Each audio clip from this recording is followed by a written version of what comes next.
My name's Linda, I'm 42, and I thought my life was pretty much set.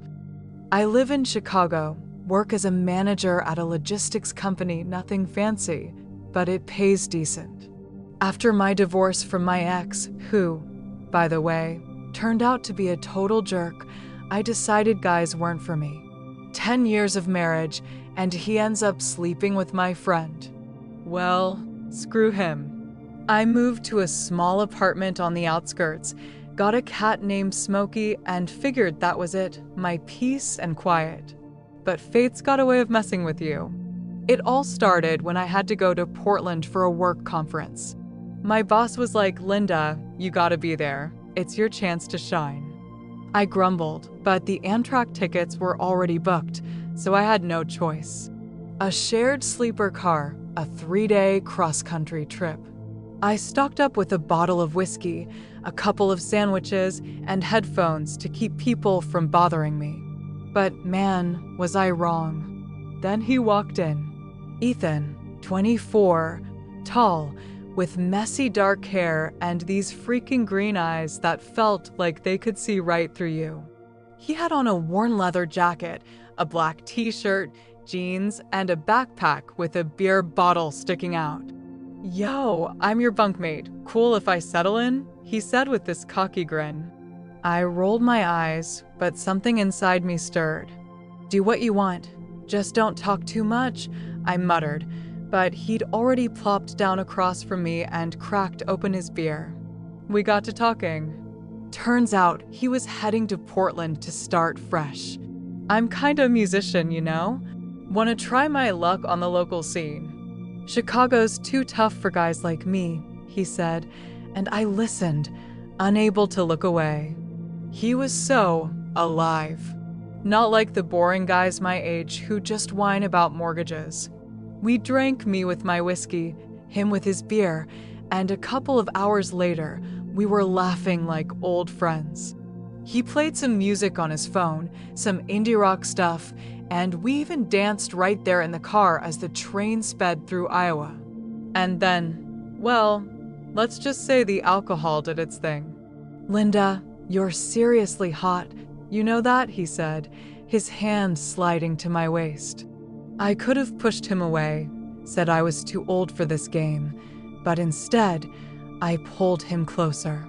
We kissed like there was no tomorrow, and things escalated. The sleeper car became our little world, cramped, heated, smelling of whiskey and his cologne. We hooked up right there on the narrow bunk, and honestly, I can't remember the last time I felt so alive. His hands, his whispers, his damn, "Baby, you're incredible," it was like something out of a movie. The next morning, I woke up with a killer headache and his hand on my chest. The train was still rolling, mountains in Colorado flashing by outside, and I looked at Ethan, thinking, what the heck did I just do? He woke up, smiled, and said, "So, Linda, want to make this trip even wilder?" I didn't know what to say, but deep down, I knew this was just the start. We swapped numbers, and when the train finally pulled into Portland, he insisted I give him a shot. "Let's hang out after your conference." "I know some cool spots," he said, and I, like an idiot, agreed. I went back to Chicago a week later, but Ethan was stuck in my head. We talked every day. He sent me pics from his first gigs at local bars, and I sent him selfies, even though I felt silly. A month later, he texted, "Linda, move out here with me. I'm serious. We're amazing together." And I, like a complete fool, packed my stuff, left Smokey with my neighbor, and headed to Portland. That sleeper car where it all started became the symbol for me, a new life I never even dreamed of. But I had no idea what I was getting myself into. I still couldn't believe I'd done it, left my life in Chicago, and moved to Portland for Ethan. We rented a small apartment in Selwood, with worn hardwood floors and creaky doors, but a view of the river I loved. We had a tiny balcony where I'd drink coffee every morning from an old ceramic mug I brought from Chicago. That was my spot, where I could sit, watch the water, and think. Ethan got a job as a bartender at a local spot called the Rusty Nail, pouring beers for hipsters by day and playing his songs at dive bars like Blue Moon Tavern by night. "Linda, you're my lucky charm. I can do anything with you," he'd say, and I, like an idiot, believed every word. The first 2 years were like a dream. We couldn't keep our hands off each other. Mornings, I'd make us breakfast, eggs and bacon, and he'd wrap his arms around me while I stood at the stove, whispering, "Damn, babe, you're just too much." We hooked up everywhere, on the kitchen table among dirty dishes, on the balcony under the stars, even in the bathroom with water spilling over the tub and flooding the floor. One time, we nearly broke the bed. It was that intense. I felt young again, like I wasn't 42, but 25. He was so alive, so real, not like the boring guys my age who just complain about life. We made plans, and it felt so natural. Ethan dreamed of recording an album, saying he wanted to be the next big thing in the local indie scene. "Picture it, Linda, you and me on tour, living like rock stars," he'd say, and I'd laugh, but deep down, I believed he could do it. I started dreaming too, wanted to open a coffee shop, make better coffee than the garbage at his bar. The Rusty Nail was a cool spot, but their coffee was awful and I knew I could do better. I kept working remotely for my old Chicago company, sitting on the balcony with my laptop while Ethan slept off his late shifts, saving money for the future. Evenings, we'd drink whiskey and beer, me with my Jack Daniels, him with his local IPA. We'd sit on the balcony, he'd grab his guitar and play me his new songs. "You're my muse, Linda," he'd say, and I felt on top of the world. But as they say, if something seems too good to be true, it probably is. Things started falling apart with little stuff I tried to ignore at first. Ethan began staying out late after his bar shifts. "Babe, you know music's my life. I gotta hang with the right people," he'd say, and I'd nod, even though my stomach churned. He'd come home late, reeking of cigarettes and some cheap cologne I'd never smelled on him before. I told myself it was fine, he was just working, but then evidence started piling up that I couldn't brush off. One day, I was looking for keys in his backpack. He was always leaving his stuff everywhere, and I was sick of the mess. That's when I found it, tucked between his headphones and a pack of cigarettes, a pink hair tie. Definitely not mine, I don't wear those, and my hair is dark, but this was clearly for a blonde. My face got hot. "Ethan, what's this?" I asked, trying to stay calm, though I was boiling inside. He glanced at the hair tie, hesitated, then said, "Oh, probably from some girl at the bar. She asked me to hold it." His voice was so fake, I almost threw the thing in his face.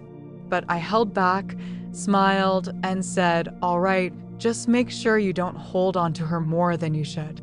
He laughed, but I saw the corner of his mouth twitch. Then came the messages. One night, we were on the balcony, drinking whiskey, his phone sitting on the railing. I wasn't trying to snoop, but a notification popped up, and the screen lit up. "Baby girl 21, that's what it said, along with, 'Can't wait to see you tonight, babe.'" My heart sank. "Ethan, who's baby girl 21? I asked, keeping my voice steady, but he grabbed the phone so fast he nearly knocked over his beer. "Just some fan, Linda. Don't worry about it," he mumbled, but his eyes were darting. I knew he was lying, and it hit me like a punch to the gut. I couldn't let it go. I started digging. I secretly checked his social media, even followed him a couple of times to the bar in a cab, hiding around the corner like some spy from a cheap movie. And then I saw her. She was 21, barely old enough to be in bars. Blonde, long legs, wearing a short leather skirt and a top that looked more like a bra. She seemed like the typical small-town girl who'd just moved to the city, trying to act cool. They were standing outside the Rusty Nail, Ethan's arm around her waist, her giggling and playing with her hair. I was in a cab across the street, feeling like I might explode. I went home, grabbed the whiskey bottle, and drank half of it straight from the neck, no glass. I sat on the balcony, staring at the river, tears streaming down my face. I thought, Linda, did you really think a 24-year-old guy would stay loyal to a 42-year-old woman? I remembered dancing with him in that Amtrak car, him calling me his muse, us making plans.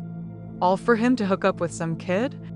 I felt like such a fool, but anger overpowered the pain. Ethan came home at dawn, reeking of her perfume, a sickly, cheap vanilla scent I now hated. Where were you? I asked, trying not to lose it. At the bar, Linda, I told you, he said, not even looking at me, and went to bed. I sat on the balcony until sunrise, and a plan started forming in my head. If this jerk thinks he can cheat on me with some girl and make a fool of me, he's wrong. I'd make sure they both regretted ever crossing paths. I found out her name was Kylie, 21, just moved to Portland, hanging out at bars to seem grown up. I started following her on social media, learned where she lived, who her friends were, where she hung out. Ethan thought he was slick, but I was one step ahead. I decided, if he wants to play these games, I'll play better. I wouldn't just walk away, I'd make sure he lost everything, and Kylie would realize she picked the wrong guy. This was going to be my revenge, and I'd take my time, savoring every moment. Whirling an empty whiskey bottle in my hands, I sat there thinking about how far things had gone. Ethan didn't come home again, and I knew where he was with that Kylie girl. I was 42, he was 24, and I, like a complete fool, thought he'd stay loyal. But I wasn't about to cry and pack my bags. No, I decided to make them both regret ever crossing paths. I wanted Ethan to lose everything me, that little fling of his, and for Kylie to realize who she'd gotten mixed up with. I started planning, and it was the only thing keeping me going. First, I gathered more info. I already knew Kylie was 21, new to Portland, hitting up bars to seem cool. I followed her on social media. Her Instagram was full of pics in short skirts, holding cocktails, captioned with stuff like living my best life. I found out she lived in a cheap apartment in Kearns, worked as a waitress at a diner called Diner on Fifth, and hung out with a bunch of ditzy girls like her. To her, Ethan was the cool guy who played gigs and poured her free shots at the Rusty Nail. I knew he was meeting her after shifts, sometimes even during. I'd seen him slip into the bar's back room, with Kylie following 5 minutes later. My plan was simple but ruthless. I'd ruin their relationship, set Ethan up to look like a total nutcase, and drive him crazy. Kylie would see he was a creep not worth her time. I started small. Ethan had an old phone he left at home when he went to work. I knew his password. He used the date of our first day in that Amtrak car, which was almost laughable given how he was betraying me. I checked his messages and found his chat with Kylie. They were planning to meet Friday night at the Rusty Nail, then head to her place. I texted her from his phone, "Babe, can't make it tonight. Work's a mess tomorrow?" She replied, "Okay, but don't ghost me, I miss you." I deleted the chat so Ethan wouldn't notice. Friday, he went to the bar as usual, expecting Kylie to show. But I knew she wouldn't. I went to the Rusty Nail, sat in the corner wearing a dark hoodie so he wouldn't spot me. Ethan waited, checked his phone, but she never came. I watched him get antsy, order an extra shot of tequila, and snap at customers. One guy even told him, "Chill. Dude, what's your deal?" Ethan barked back, and I knew he was already on edge. This was just the start. Then I stepped it up. I made a fake Instagram account, Portland Bar Hopper, and started messaging Kylie anonymously. Your boyfriend's a liar. He's hooking up with tons of girls. You're just another one, I wrote, attaching a pic from Ethan's old stories where he's hugging some chick at a concert. Kylie shot back, "Who the heck are you? Leave me alone." But I knew I'd planted a seed of doubt. I kept messaging, hinting Ethan was using her, saying he was married, drowning in debt. I even wrote, "Ask him about Linda. He'll tell you." She started getting suspicious. Her stories showed it, posting sad quotes like, "Trust is hard to find." Meanwhile, I set Ethan up. I knew he was always losing stuff, especially his bar keys. One day, while he was sleeping, I grabbed his spare key to the rusty nail and went there late at night. I unlocked the bar, cranked the music full blast, and left the door wide open. Then I called the cops from a burner number, saying someone broke in. When Ethan showed up the next day, his boss was screaming, "What the heck, Ethan? You left the place open? You're on thin ice, man." Ethan tried to explain, but I knew he was starting to lose it. He came home angry, yelling at me, even smashing a beer bottle against the wall when I asked about his day.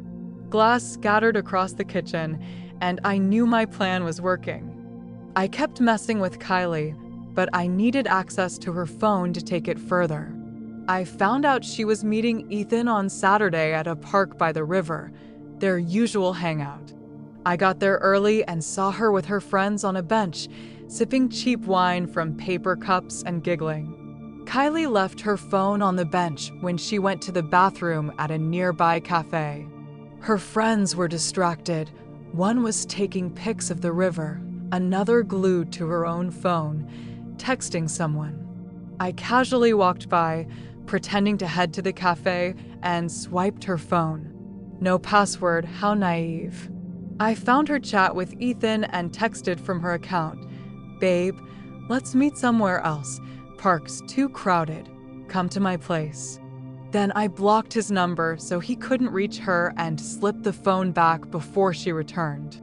Ethan waited at the park for 2 hours, calling, texting, getting nothing. When he got home, he was furious. "Linda, did you touch my phone?" he yelled, but I calmly said, "Why would I? You're just paranoid." He started suspecting everyone, even his friends, which was exactly what I wanted. I watched him fall apart. He drank more, lashed out at work, lost a couple of gigs because his boss didn't trust him anymore. Kylie was pulling away too. I saw her posting Instagram pics with other guys, trying to make Ethan jealous. But it wasn't enough. I wanted him to completely lose control, his life to turn into chaos, and Kylie to end up with nothing. And I already knew my next move. I sat in the rusty nail, tucked in the same corner where I'd been watching Ethan for weeks, sipping whiskey and feeling my plan nearing its end.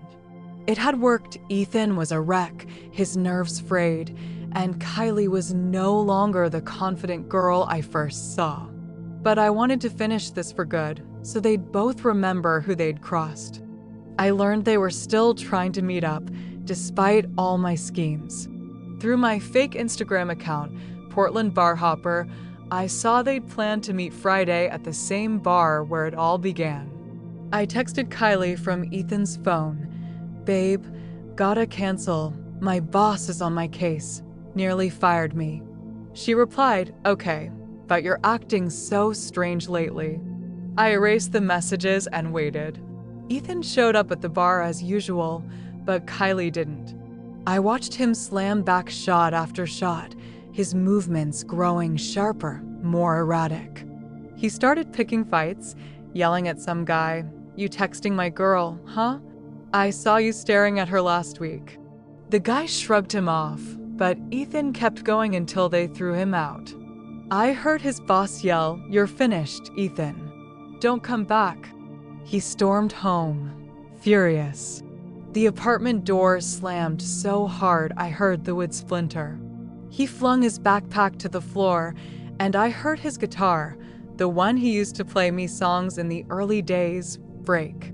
He burst into the kitchen where I was sipping coffee and screamed, "Linda, it's you, isn't it? You set this all up." His face was flushed, eyes wild, voice cracking. I met his gaze with cold calm and said, "Ethan, you did this to yourself. Maybe drink less and stop chasing young girls." He lunged at me, but I dodged, and he slammed his fist into the wall, leaving a dent. "You're out of control," I said, walking to the bedroom, leaving him alone. I knew he was at his breaking point, exactly where I wanted him. The next day, I found out Kylie had ended things. She sent him a long text, which I saw on his phone. "I can't do this anymore, Ethan. You're a mess, and I don't trust you." But I wanted her to hurt more. I knew she was hanging out at Blue Moon Tavern, where Ethan used to perform. I went there and saw her with her friends. She looked awful, dark circles under her eyes, hair messy, her usual swagger gone. I heard Ethan, in one of his drunken outbursts, had lashed out and hurt her, leaving a mark on her cheek she tried to hide with makeup. Her confidence was shattered. She slouched, avoided mirrors, and her friends whispered behind her back, saying she wasn't the same. I decided to put an end to it. I approached her as she sat alone at the bar, sipping a cheap cocktail. "Kylie, right?" I asked, and she looked up, eyes welling with tears. "Who are you?" she mumbled, her voice trembling. I smiled, cold and deliberate. "I'm Linda, the one who made Ethan fall apart, so you'd end up with nothing. You thought you could take him from me, but look at you, you're nobody." And I made sure of it. She stared at me, horrified, her lips quivering, unable to speak. I turned and walked away, leaving her alone, mascara streaking down her cheeks. I knew she'd never forget who broke her, and that was my final strike. A few days later, I heard Ethan had been taken to a mental health facility. After getting fired, he got blackout drunk, started yelling in the street that everyone's out to get me, and attacked a cop trying to calm him down. They sent him for mandatory treatment. I didn't mean for it to go that far, but honestly, I was relieved. He lost everything, his job, his music, Kylie, me. I packed my things, left his broken guitar on the apartment floor as a symbol of his ruined dreams, and left. I went back to Chicago, picked up my cat Smokey from the neighbor, and started over. Sitting on the same Amtrak route where it all began, I stared out the window and thought, guys are a waste of time, and I won't let them break me again. I was free, and it felt incredible,